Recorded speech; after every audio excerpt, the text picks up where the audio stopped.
¿Les ha pasado que cuando inician sus vacaciones van y buscan todas las cosas que tienen que meter en el auto, pero no encuentran la manera perfecta de hacerlo? ¿O cuando se van a mudar de una casa a otra, tienen que colocar todas sus pertenencias de alguna manera de que minimizar la cantidad de viajes que van a hacer entre su casa nueva y su casa antigua? Bueno, todo ese tipo de problemas se pueden resolver a nivel corporativo con la inteligencia artificial, y es por eso que hoy día tenemos un gran invitado, José Cristian Cortés. Bienvenido a ¿Qué ya está pasando? ¿Cómo estás? Muchas gracias, Seba. Bien, ¿y tú? Muy bien, gracias. José Cristian es cofundador y gerente de TED4D, que es una empresa que efectivamente optimiza con inteligencia artificial procesos de optimización logística. Así es. Bienvenido al podcast. Quería hablar más contigo de esto, quería como saber mucho más de la empresa para poder contarles también cómo se está aplicando la inteligencia artificial en la logística a nuestra audiencia. Cuando uno trata de meter las maletas, empiezan a aparecer muchas bolsitas y después tú quieres planificar, mira, es que me voy a la playa, colocas Waze y en el camino te dicen cuánto falta o paremos a comprar una bebida, etcétera. Entonces, todo lo que tú planificaste en tu mente, eso jamás resulta. Y eso es lo que pasa en la logística. Hay empresas que están muy avanzadas, obviamente, corporaciones, pero si nosotros miramos en el mundo, más del 70% de las empresas son de mediano y pequeña empresa, o sea, no son corporativas. Entonces tienen falta de recursos, hay muchos procesos manuales y además la logística siempre se ha caracterizado, y esto no es algo nuevo, que constantemente están en urgencia, Ya. viven en incendios, porque Sí. reciben llamados de los clientes, reciben llamados de los vendedores. Entonces hay un mini caos en operaciones. Entonces las personas no tienen tiempo para hacer planificación y tampoco para hacer análisis. Claro, uno se pone la lista como voy a hacer todo este tipo de cosas, llega el momento y te dice, no, hay que mandarle esto al cliente primero, este otro. Entonces como que Exacto. hay demasiadas variables que ocurren en el momento como para uno tener una planificación que le vaya a funcionar siempre por Eh, regla. exacto. Entonces, en ese sentido, nosotros tenemos, cuando me preguntan en qué industria trabajas, entre comillas, medio agnóstico porque yo lo que ubico y transporto son cajas. Claro. Entonces, el modelo, ¿qué es lo que hace? Existen muchas soluciones que atacan algunas partes del proceso, como las más conocidas son las empresas que trabajan de última milla. Ya. Chile tiene varias empresas que le ha ido muy bien en Latinoamérica. Por otro lado, hay un mundo de empresas que hacen cubicación, principalmente para movimientos de larga distancia o por transporte marítimo con los contenedores. Claro, ubicación como para llevarlo a términos como más de lo que todos entendamos es este proceso de como el Tetris, digamos. Hacer caber las cajas dentro de un espacio, ¿no? Efectivamente, Ya. entonces Ted4D viene de Tetris. Ah, ok, De hecho, ya, ahí antes está. nos llamamos Tetris 4D. Ah, ok, Y ok. claro, Juan Eduardo recibió una carta en su momento que teníamos que cambiar el nombre. Ah, Entonces, Tetris y 4D por las 3 dimensiones más la variable de tiempo, de poder cumplir. Entonces, efectivamente, cuando nosotros hacemos la planificación, recibimos mucha información por parte de la logística y jugamos al Tetris. ya. Entonces, cuando hablamos por qué esto está basado en un modelo matemático, porque efectivamente, y esto es un buen punto que tú siempre lo mencionas con la inteligencia artificial, está bien usado y a veces muy mal usado. Hay empresas que son de software y que dicen que son de inteligencia artificial. Mm, Pero, ¿por qué es inteligencia artificial? Porque cuando tú quieres hacer un proceso de manera manual, te podría tomar infinito tiempo en poder resolverlo. claro. Entonces, para eso existen muchos modelos para usar la matemática a favor de resolver estas problemáticas en el menor tiempo posible. Y eso es lo que nosotros hacemos. Nosotros tomamos todas las variables de lo que puede pasar en una planificación y con eso, a través de algoritmos matemáticos y a través de modelos de optimización de inteligencia artificial, vamos jugando con las cajas. Ya. Entonces, en base a todas las restricciones, pueden haber restricciones de su peso, de volumen, de tamaño, cosas particulares de alguna industria, de algún cliente en particular, y todas esas cosas llenan un set de restricciones que uno las va modelando y al final lo que va logrando es que eh, tú puedas ir ubicando la caja. Imagínate que si la caja fuera entrando, va moviéndose en todo su eje hasta encontrar su posición correcta. También una cosa tú mencionabas que una de las dimensiones era el tiempo. Sí, Entonces estoy pensando mucho en este problema que a mí me pasa cuando típico que pido, no sé, Uber o otra cosa y me viene y me veo en el mapita que se viene acercando el personaje a mi casa y digo, ya, bacán, voy a recibir mi pedido. Y de repente, ¡fum! Pasa y no me toma a mí. Y claro, porque en algún momento, yo imagino que su sistema les dijo, la otra casa era mejor partir e ir a dejarle eso y después vienes tú. Entonces me imagino que en logística también está ese problema, porque si tú, por ejemplo, siguieras una ruta fija, de repente te va a convenir pasar a otra casa que te queda ligeramente al lado antes de seguir, ¿o no? Bueno, parte del modelo es eso, también de poder ver en base a las condiciones de tráfico y también puede existir que un cliente te diga, mira, yo a tal horario necesito recibir ese producto. Entonces, sí, son parte de las variables. Y no es una secuencia. Si uno mirara el mapa, uno podría trazar un lápiz y decir, bueno, esta es la secuencia lógica. Pero las variables de tráfico, los tiempos, también las direcciones de las calles, todo eso hace que visualmente no sea tan lógico, pero a la larga tú estás ahorrando más tiempo. ¿Y eso qué permite a las empresas? Si miramos primero desde el lado del Tetris o de la cubicación, nosotros maximizamos el uso de los camiones. También asignamos de manera automática cuando por distintas cosas no estás logrando el máximo de espacio y busca un vehículo más pequeño. Y después cuando tú miras la ruta, hay varias variables que hay que considerar, que es el tiempo de trayecto y también todo lo que es el tráfico. Pero no es menor saber cuánto te vas a demorar en la entrega.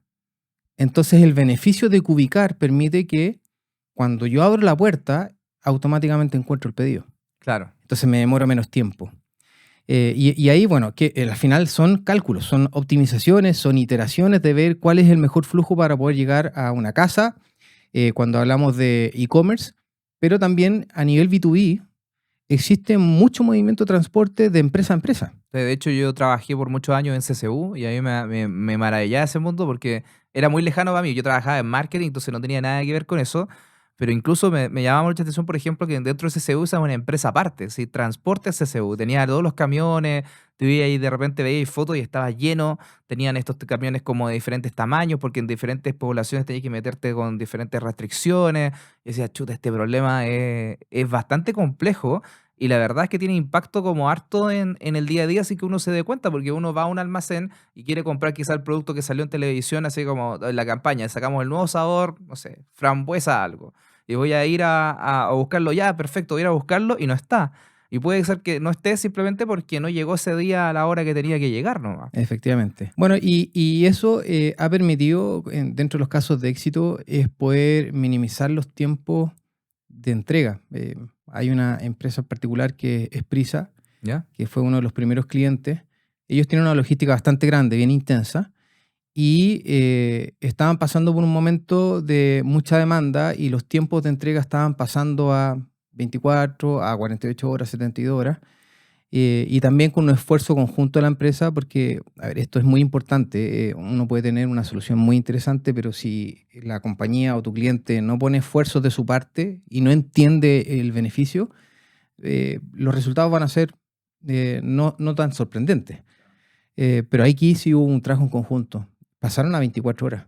El nivel de satisfacción del cliente subió de 67% a más de 95%.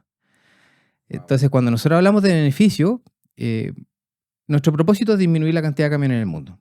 Entonces, eso tiene un beneficio económico, obviamente, porque no es que yo diga, bueno, tú tienes 100 rutas, te voy a armar de mejor manera las 100 rutas. Claro. Yo te voy a minimizar la cantidad de rutas, porque uso más los espacios de los camiones, voy a necesitar menos camiones. Claro.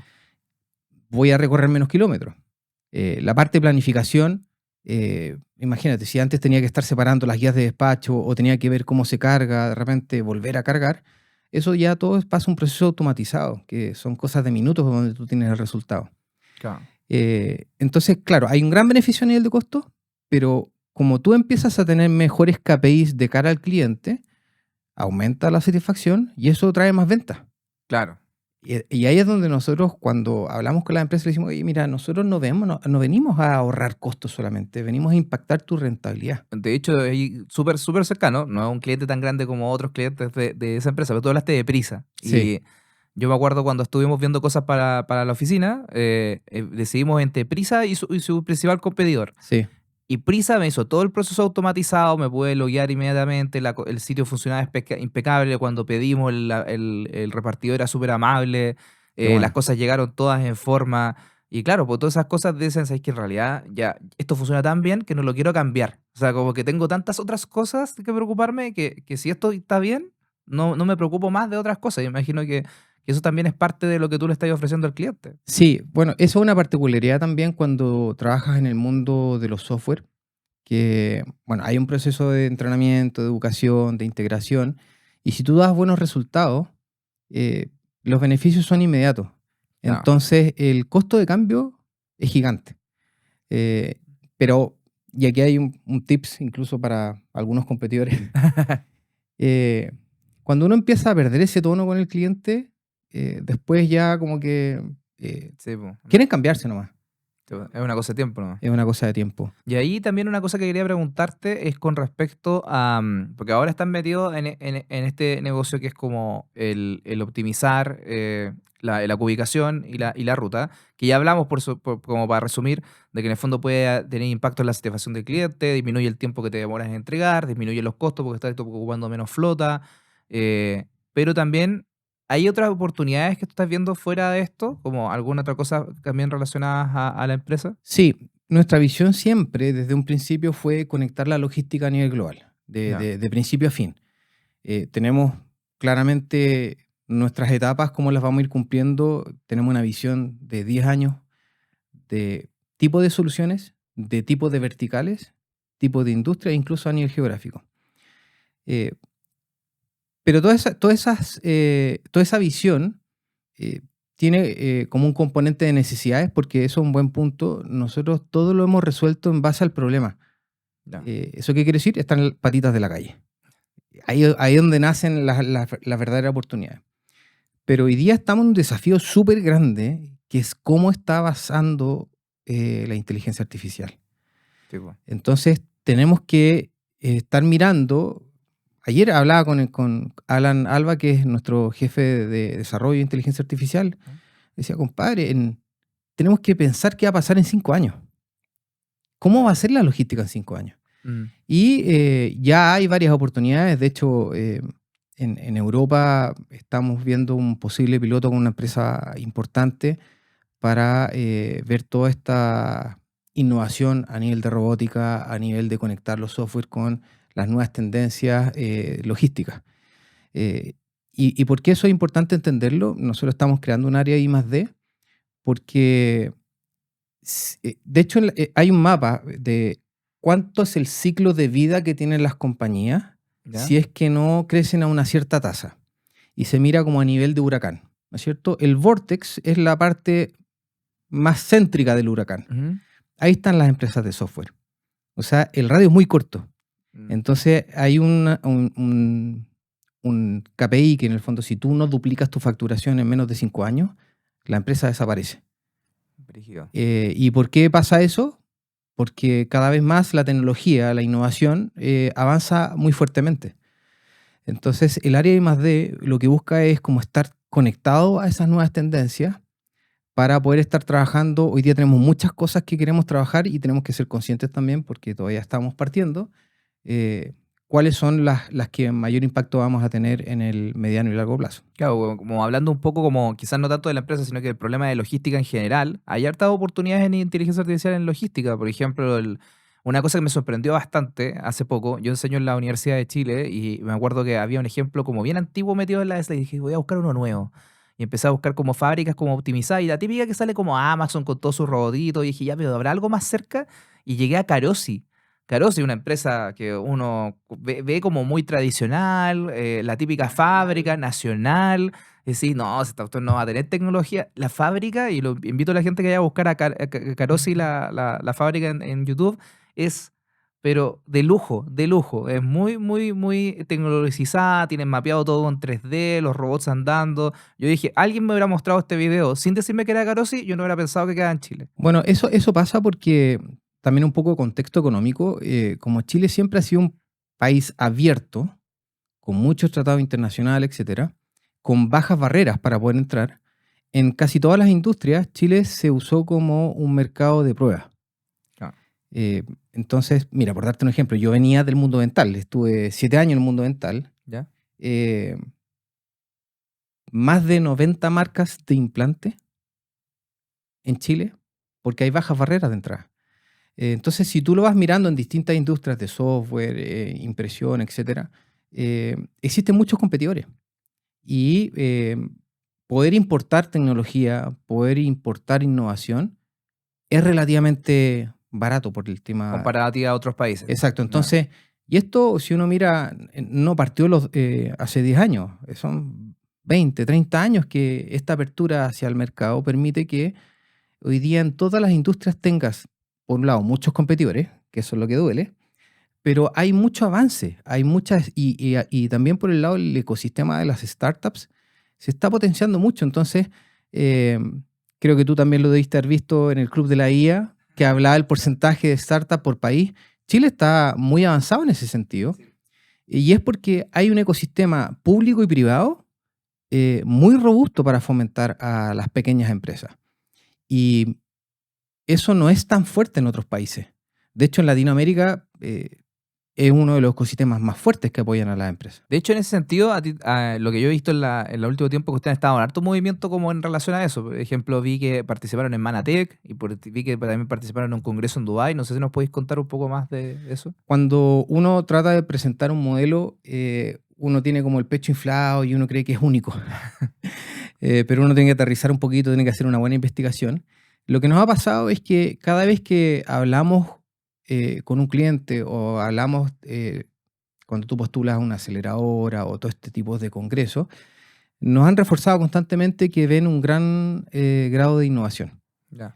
Entonces, gracias a eso, nos hemos ganado premios en España con Mentor Day, Startup Olé, el Trophée de France en París. Gracias a eso tenemos un Legal Entity en Francia, The Venture Builder en Portugal. Estuvimos invitados con el programa de Microsoft for AI Latino, donde habían varias empresas chilenas como Sí, 42X, Teodora, Simplex y otras más muy buenas. Entonces eso fue un programa súper interesante porque te conecta a un mundo que ahí sí hay como ciertos temas relacionados que Estados Unidos es un mercado distinto que te puede comer. Y el último, que fue también bien interesante, nosotros salimos segundos para representar Iberoamérica. Valga la redundancia, Iberoamérica incluye España y Portugal, hay que de México para abajo. Y fuimos al Congreso Global que fue en Abu Dhabi, donde habían startups de todo el mundo. Entonces ahí nos tocó presentar frente a un escenario bastante interesante. Habían autoridades, habían presidentes de algunos países, ministros, por ejemplo, estaba la ministra de Producción de Ecuador, de Honduras. Entonces había bastante autoridades, fue bastante interesante. Y en algún momento yo también, con mi carrera corporativa, tuve la oportunidad de tener responsabilidad regional y visitar muchos países, y me sigue reforzando, a propósito del Congreso, que los problemas logísticos son iguales en todos lados. Claro. Cambian la cultura y el idioma. Y en Medio Oriente está pasando también lo mismo. De hecho, como que ese punto quería como reforzar, que en el fondo, a pesar de que estáis haciendo una empresa en Chile, que partió con equipos chilenos, etcétera, el problema es bastante global, es bastante escalable, como le dicen en el mundo startup, digamos. Y lo otro que te quería preguntar, que mencionaste recién, es que hablaste de que tú venías de un background corporativo. Sí. Entonces igual me gustaría como saber cómo ha sido esa transición, porque muchas veces hablamos de gente que tuvo como, o sea, que en general ha sido como mucho más de mundo startup, etcétera. Yo sé que has tenido algunos emprendimientos, pero me gustaría más saber como de tu carrera y cómo llegaste como a estar trabajando en esto hoy día. Sí, bueno, yo soy curioso, inquieto y me encanta estudiar. Entonces he ido combinando muchas cosas en mi vida. Bueno, yo estuve en el ejército 8 años. Y después, bueno, en vez de salir a trabajar automáticamente, dije, no, voy a tomar un poquito más largo el camino. Entré a estudiar ingeniería comercial a la Universidad de los Andes. Ahí partí con mi primer emprendimiento. Vendía comida de perro. Después ahí empecé a trabajar en Procter & Gamble, y todas las empresas que yo he trabajado han sido con matriz en Estados Unidos, por lo tanto con cultura americana 100%, con mucha escuela dentro de las empresas, mucha presión. Y Procter es una muy buena escuela. Bueno, ahí estuve trabajando después en Prisa, trabajé un tiempo, ahí salí a un segundo emprendimiento de tecnología y ahí seguí otra línea corporativa, avanzando en cada una de ellas y entre medio seguía estudiando un MBA y después en la última empresa, yo era gerente general de una empresa americana donde estábamos en el mundo odontológico y cuando tú trabajas en una empresa americana tienes ciertos estándares de lo que significa gerenciar una empresa. Entonces tú tienes que ser muy completo. No solamente tienes que preocuparte de que la empresa venda y facture, sino tienes que preocuparte de que sea una empresa financieramente sana, cumplir con todos los estándares de contabilidad. Entonces tienes que tener como un buen conocimiento bien amplio, bien transversal de lo que es una empresa. Y tuve la gran fortuna que la empresa constantemente aprobaba proyectos para ser ejecutados en Chile. Entonces eso significa también hacer análisis sobre esos proyectos. Cuando estás en el mundo corporativo, los errores se pagan caro. Entonces, tú tienes cierto grado de libertad, claro, pero también los errores tienen su cierto contraparte. Claro. Cuando decidí saltar a Ted4D, Juan Eduardo, que es el fundador original, que él nació con la idea, empezamos a conversar y yo lo empecé a apoyar como advisor antes de salir y ya en mayo del año pasado dije, bueno, sabéis que es un momento de dedicarme 100%. Imagínate, yo estaba súper bien, estaba cómodo, tenía buenos resultados, me llevaba muy bien con mi equipo y también a nivel de Estados Unidos. Y tomar la decisión con 4 hijos... Oh, no es menor. No es menor. No. Y bueno, salté a este mundo y me ha servido bastante tener ese background. Rígido, porque también me estoy pensando mucho en una conversación que tuve hace poco con una persona muy joven que me decía, oye, pero yo cuando parto mi carrera como que tengo una idea, pero no sé si tengo como permiso como para ir variando después, como que de cierta manera algunas personas jóvenes sienten que el privilegio de la curiosidad lo tenéis cuando estáis en los primeros años, y yo noto que tú hayas estado en diferentes industrias, en diferentes situaciones, entonces como que me parece bastante fascinante en el fondo como ese salto como en base a la curiosidad, porque no es como, no sé, la típica persona que trabajó en banco toda su vida, la persona que trabajó en una misma empresa todo el tiempo. Me imagino que eso igual es bien dinámico. Bueno, el dinamismo siempre nace por ti. O sea, si tú no tenés ganas de crecer, eso nadie te lo va a regalar. Pero también hay una característica que es particular de Chile. Somos un mercado muy pequeño. Claro. Incluso para emprender o para empresas grandes. Dependiendo de la industria, porque si hablamos de minería, claro, gigante. Pero por lo general, Chile representa entre un 4 y un 6% de la facturación de Latinoamérica para cualquier empresa. Entonces, las oportunidades de crecer en las empresas son bien limitadas. Son estructuras muy planas. Entonces, tú tienes 2 opciones si tú quieres seguir creciendo. O te mueves de país, que afortunadamente cada vez hay más oportunidades, o tratas de hacer una muy buena carrera, obviamente, esto que no se malinterprete. Yo no quiero decir a la primera oportunidad ándate. O sea, hay que ser estable en una compañía. Uno, antes de buscar oportunidades, uno tiene que rendir y tener un buen performance. Pero llega un momento que si tú encuentras que tienes una oportunidad que te va a seguir desafiando, que te va a hacer saltar al miedo, porque cuando tú estás en tu trabajo, después de mucho tiempo, lo estás haciendo bien, en una zona de confort, ya no tienes miedos o angustias o ansiedad. Se hace más cómodo. Se hace más cómodo. Sí. Pero realmente llega una oportunidad que te genera miedo, que tú decís, bueno, ¿seré o no seré capaz? Vamos, tomémosla. Entonces, cuando alguien tiene miedo, sobre todo a los jóvenes, la primera respuesta que hay que hacer es sí. Es una buena señal, entonces. Es una buena señal tener miedo. Entonces hay que saltar al vacío. ¿Y cómo vamos a saltar al vacío en las siguientes etapas de Ted4D? ¿Qué es lo que viene para la empresa? Afortunadamente, de hecho, entre comillas, nosotros el año pasado tuvimos que remodelar todo. Tuvimos que hacer nuestra propia app. Antes usábamos una app externa.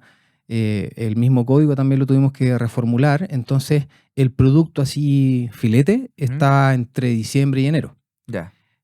Nuestra característica es que son modelos de contratos de largo plazo. Entonces este año ya empezamos a tener ese tipo de contratos. Estamos en una curva creciente de crecimiento y las oportunidades para el próximo año son muy interesantes porque también a las startups les pasa mucho que lo único que quieren es salir, salir, salir, salir.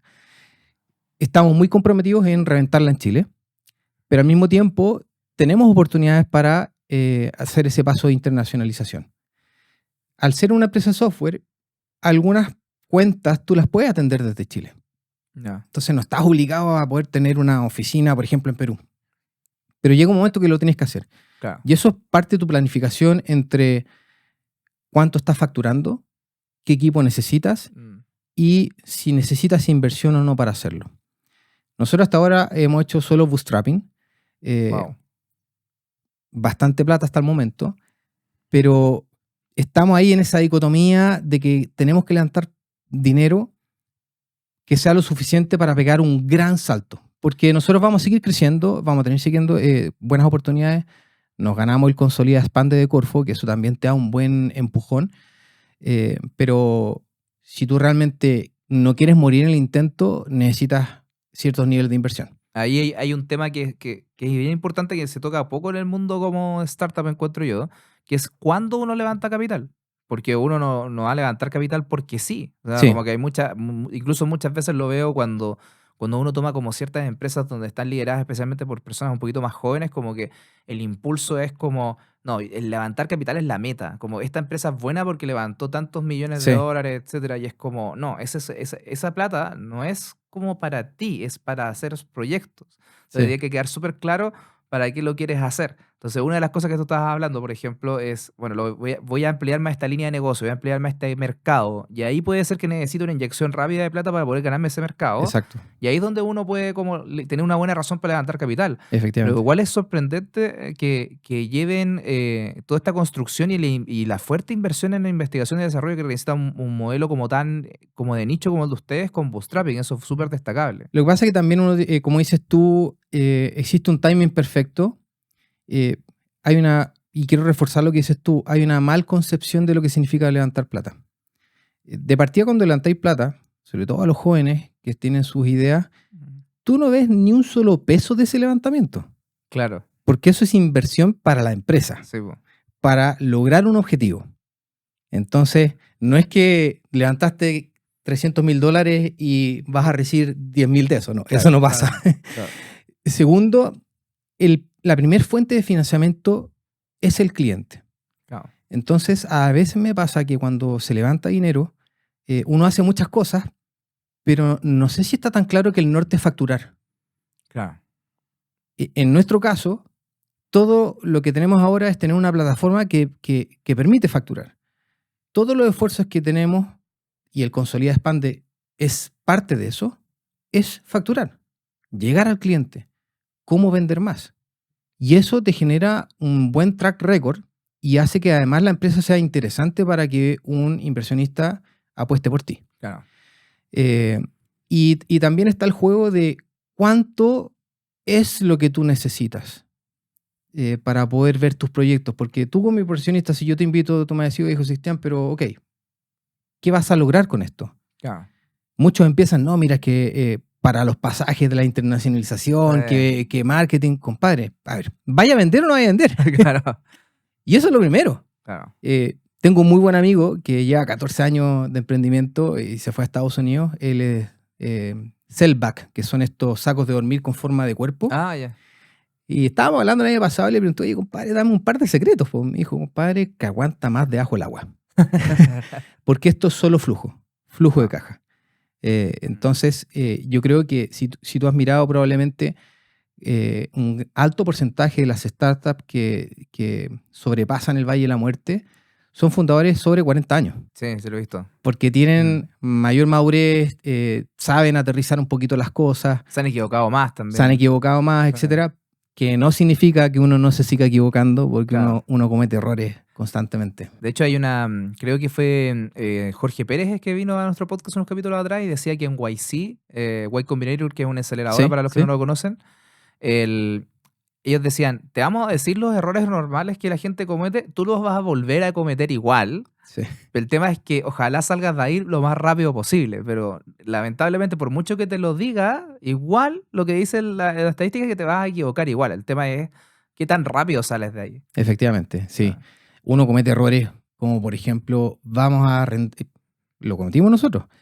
Necesitamos oficina. Y nosotros tenemos un equipo de desarrollo súper grande, pero hoy día los ingenieros en general, los desarrolladores, no les gusta ir a la oficina. Sí, ese perfil es bien remoto. Exacto, entonces estábamos gastando una buena cantidad de plata en oficina y al final solamente nos juntábamos los viernes y a la una se iban. Entonces, esa es una plata que tú puedes utilizar en otras cosas. Claro. Bueno, y dado eso, hoy día somos una empresa bien limpia en el sentido de nuestros costos, porque prácticamente lo que nosotros pagamos es recursos humanos, el team. Ya. No tenemos oficina. Gracias a Dios estábamos participando de los programas de Google Cloud y de Microsoft que te dan créditos. Entonces, toda nuestra tecnología está basada en la nube, todo el cómputo está en la nube y podemos gozar de esos créditos. Y además, todos sabemos que son tremendos programas. Aquí quiero destacar un poquito a Microsoft porque en verdad se la ha jugado súper bien en Latinoamérica y con Chile lo ha hecho perfecto y eso hace que tú también tengas confianza y sabemos que a nivel de inteligencia artificial hoy día la lleva. Claro. Entonces tú necesitas también ese tipo de partnership para poder salir adelante. Buenísimo. ¿Hay algo más que no te haya preguntado y que quieras decir respecto a la empresa? ¿Alguna cosa que la gente esté atenta? ¿Cómo te pueden contactar? Nosotros tenemos nuestro sitio web que es ted4d.com. Están nuestras redes sociales también. Me pueden contactar directamente a mí, a mi celular, el 569-7759-7229. Quizás algún día, Sebastián, podrías hacer un podcast para hablar de efectivamente las cosas que no se cuentan de las startups. Porque detrás de estas cosas bonitas que uno conversa, la típica imagen que uno usa, el iceberg, hay mucho sufrimiento, hay mucha angustia, el llegar a final de mes y no sabéis cómo pagar los sueldos, o contrataste a una persona y que toma más tiempo de lo que tú esperabas que empiece a desarrollar. Entonces hay muchas cosas que para partir uno tiene que considerar. El ser emprendedor es muy bonito porque estás dando empleo. Claro. Y eso es súper bonito. Yo todos los días me levanto pensando, aquí tengo un equipo y tengo que responder por ello. Pero como dices tú, uno da consejos, los errores los vas a cometer, pero ojalá desde un principio uno pueda entender más las variables. Yo creo que también pasa un poco, yo he visto muchos podcasts, he visto muchas entrevistas, las presentaciones en los congresos, y son todas maravillas, po. Que uno habla de lo bonito. Claro, entonces yo digo, pucha, ¿en qué mundo estoy yo que no me pasa eso? No hay ningún emprendedor, ninguno, hasta los más exitosos, que no lo hayan pasado mal o no sigan con las angustias. Hay un estrés detrás y un gran balance debes tenerlo en tu vida para que puedas minimizar ese impacto. Claro. Yo estoy casado, felizmente casado, tengo 4 hijos y sí, mi familia se ve afectada. Se ve afectada por varios motivos. Uno anda irritable, tienes menos tiempo para la familia, pero si tú tratas de poder minimizar ese impacto de muchas cosas tan básicas, desconéctate el fin de semana.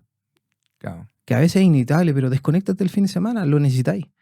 Necesitáis hacer deporte. Mira, yo en 12 meses subí 8 kilos. Así nomás. Claro. Dejé de hacer deporte, dejé de hacer Claro. muchas cosas, la ansiedad, comiendo y todo el cuento, pero son cosas que uno tiene que empezar a balancearlas. Claro, porque además esto lo leí hace poco, alguien hacía la meta, o sea, hacía el paralelo entre la vida del emprendedor, entre la maratón y como la corrida rápida. Sí. Y cuando corres rápidamente, claro, tu meta es optimizar, etcétera. ¿Y qué pasa? Cuando tú estás metido, enamorado de una idea, como que quieres que esa idea salga a luz, que empiece a generar valor, que empiece a funcionar. Entonces estás muy en tu mentalidad de quiero correr esto rápido, porque quiero ver resultados mañana. Sí. Quiero que, de alguna manera, lo que tengo en la cabeza se vuelva realidad. Pero ¿qué pasa? Mucho de esto igual tiene modo maratón porque tienes que cuidarte, porque tienes que formar equipo, porque las cosas en realidad sí se van a construir con tiempo. Entonces es como, quiero los resultados rápidos, pero en realidad lo que tengo que pensar es que esto en realidad va a ser una maratón donde voy a tener que ir como ocupando mis recursos como de a poco. Exacto. El inversionista quiere una carrera rápida. Claro. En un horizonte de 5 años. 5 años pareciera que es mucho tiempo, pero en verdad es muy poco. El concepto del unicornio, para mí ya está medio obsoleto, porque ya no hay empresas que apuesten solo en la idea. Entonces, está saliendo como este concepto de trabajar con la mentalidad de camello, ¿no es cierto? Una mirada más de largo plazo. Como nosotros hemos partido con bootstrapping, ¿qué significa bootstrapping? Para los que no saben, es que tú metes tu plata. Claro. La plata de tu mamá, de tus amigos, de tu señora, family, friends and fools, ¿no es cierto? Claro, se financia por tus fondos propios y por los que genera la empresa. Efectivamente. Pero eso no agarras la velocidad que te encantaría, pero te ayuda a generar pasos más seguros. Claro. Y para que en algún momento, si es necesario, como nosotros lo necesitamos ahora, ya pegarse una ronda de inversión que con un estado muy sólido de empresa puedas partir a un nivel de inversión con inversionistas que hay después de otra moda distinta, porque cuando tú tienes inversionista tienes que reportar. Sí. Tienes un nuevo jefe. Claro. Bueno, José Cristian, muchas gracias por haber venido al podcast. Gracias. Muy buena idea la que me diste. La vamos a poner en pauta. Vamos a pensar bien cómo construir ese, porque tiene que ser un buen podcast para que nos ayude a los que estamos en el camino del emprendimiento para poder seguir avanzando. Exacto. Y también decirle a la gente que nos está escuchando, recuerden ir a Spotify, darle 5 estrellas al podcast, darle like y suscribirse si es que están en YouTube y mandárselo a alguno de sus amigos que le pueda servir efectivamente este tipo de experiencias, que esté pensando hacer una empresa en logística, que esté pensando pasar del mundo corporativo a hacer una startup. En este podcast se compartieron muchas lecciones que son bastante importantes para bastante tipo de gente. Así que bueno, José Cristian, muchas gracias por haber venido. Gracias a ti por la invitación. Feliz. Muchas gracias por haber compartido toda esa información valiosísima para muchos de los que están acá y nos vemos en un siguiente capítulo de ¿Qué ya está pasando? Hasta la próxima.